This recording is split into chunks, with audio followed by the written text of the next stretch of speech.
My honey pie recipe is going to be the best. I've been wanting to try this for a while now, so I've been doing a lot of research, and it seems like there are two types of honey pie recipes on the internet. The first type is a salted honey pie.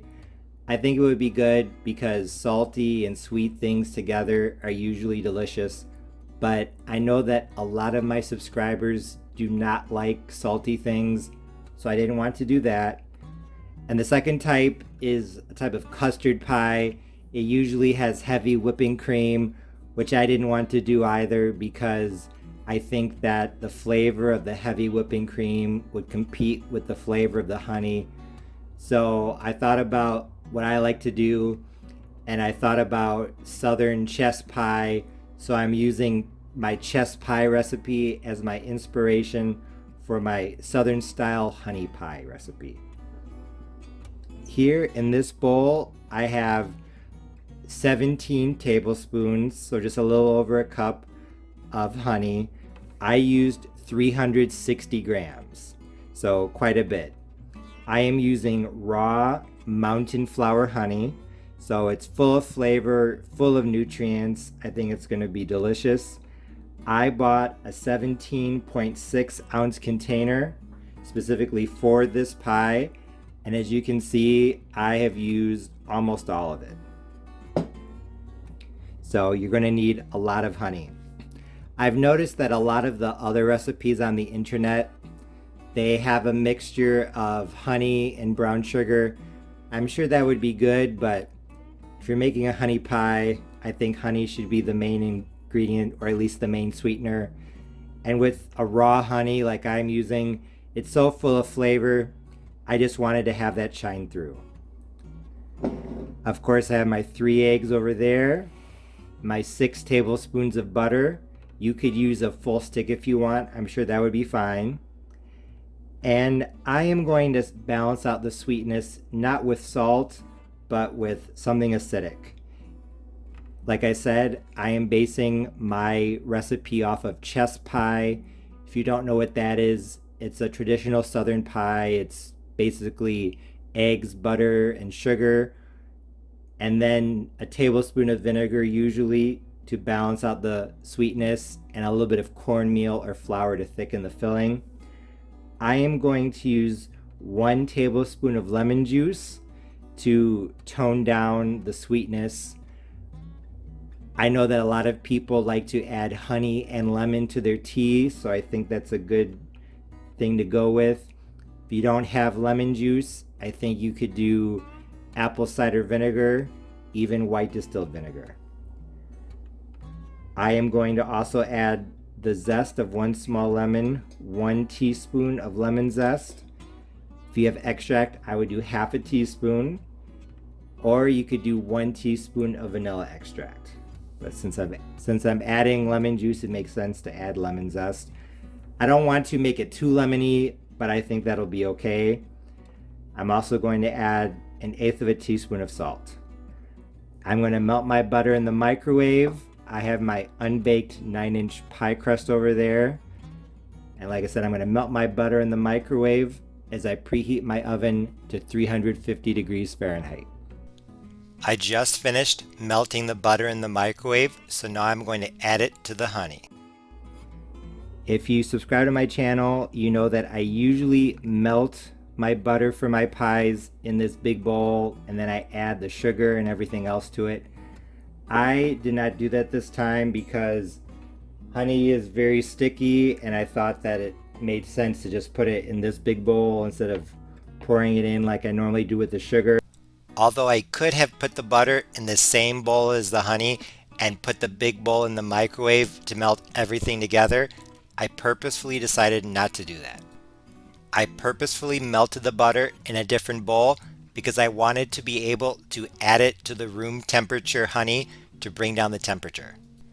Normally, when I make a chess style pie, I melt the butter in this big bowl, then I add the sugar and all the other ingredients for the filling except the eggs, and then I add the eggs. By adding the room temperature sugar to the melted butter, I can bring down its temperature so that I can safely add the eggs to the filling without accidentally scrambling them.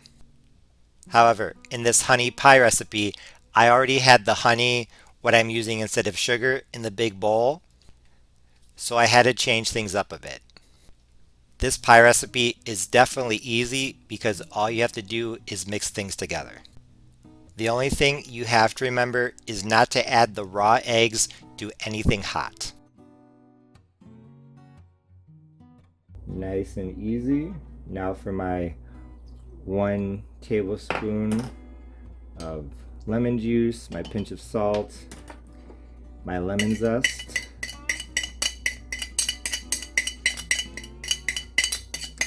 Don't want to miss any.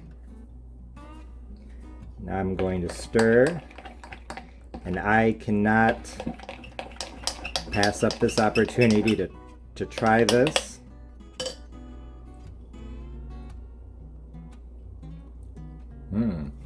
Tastes delicious. I'm actually going to scramble these eggs, or at least beat them really quickly, and then I'll add them to my... I finished beating my eggs. Now I'm going to add them to my mixture. I beat them off camera just so that it would be a bit easier to add them to my mixture. Now that my honey, butter, and egg filling is completely mixed, I'm going to pour it into my pie shell. This is a 9-inch pie shell and it is unbaked. This is homemade, but feel free to use store-bought. Since this is unbaked, it's not par-baked, just take it out of the package, make your filling, and pour it in. Now, this is going to go into a 350-degree oven, uncovered, for 45 minutes. I just pulled my honey pie out of the oven. It was in at 350, uncovered, for 45 minutes. This pie was a case of love at first sight. First of all, the color. The color of the filling was absolutely perfect. Exactly what you would have in mind for a honey pie. Along with the golden brown crust, it looked like something that came out of Food Network magazine. But when I tasted it, I realized just how much of a work of culinary art it truly was. This honey pie was absolutely fantastic. Out of all the pies in my Thanksgiving 2021 series, this pie was the best. Don't get me wrong, the others were really good, and you know me, I'm going to be honest. I will let you know if one of my creations is mediocre. And I will also let you know when one of my creations is outstanding. And this honey pie recipe was one of the outstanding ones. If you want to know what it tasted like, it definitely tasted like honey, but even more like honey than honey does. I know that doesn't really make any sense, but I think the fact that number one, it was cooked, and number two, I added a little bit of lemon helped to bring out the lemon flavor. I guess it's kind of like how oven roasted sweet potato or butternut squash has a stronger flavor than the steamed version. If you've ever had raw honey, you know that the flavor is not only intense, but also really complex. And that's exactly how this honey pie was. Along with the buttery crust, this pie's flavor was absolutely fantastic. Another thing that I really found remarkable about this pie was the texture. Although the top of the filling was a bit firmer than the rest of the pie, it wasn't like the brown sugar pie or the chess pies. There was no crunchy top. But what I really fell in love with was the texture of the inner filling. It was soft and gooey. Exactly how you would expect a honey pie to be. In terms of flavor, this pie was absolutely perfect. And I think that there were two main reasons. One, I used raw honey, not the normal honey that you get in the grocery store. And number two, I added a bit of lemon juice and lemon zest. The super flavorful honey working together with the lemon to create something absolutely unforgettable. This pie is not only incredibly delicious, but also easy to make, so it's hard to critique it. The only negative is that raw honey is kind of hard to find and sometimes they can be a bit expensive. But if you're going to make this honey pie recipe once a year for Thanksgiving, Christmas, Easter, or maybe just because, I think a couple extra dollars is well worth it. I'm also really glad that I developed my own recipe because even though a salted honey pie or a creamy custard pie would probably be good, I think that my version is probably the best because it showcases the honey itself. It doesn't have to compete against a lot of salt, heavy cream, or brown sugar. All of my pies in this series were delicious, but this one was my favorite, so if you can only make one, make this honey pie recipe. I know that you'll fall in love with it just like I did. As always, thanks for watching. See you next time.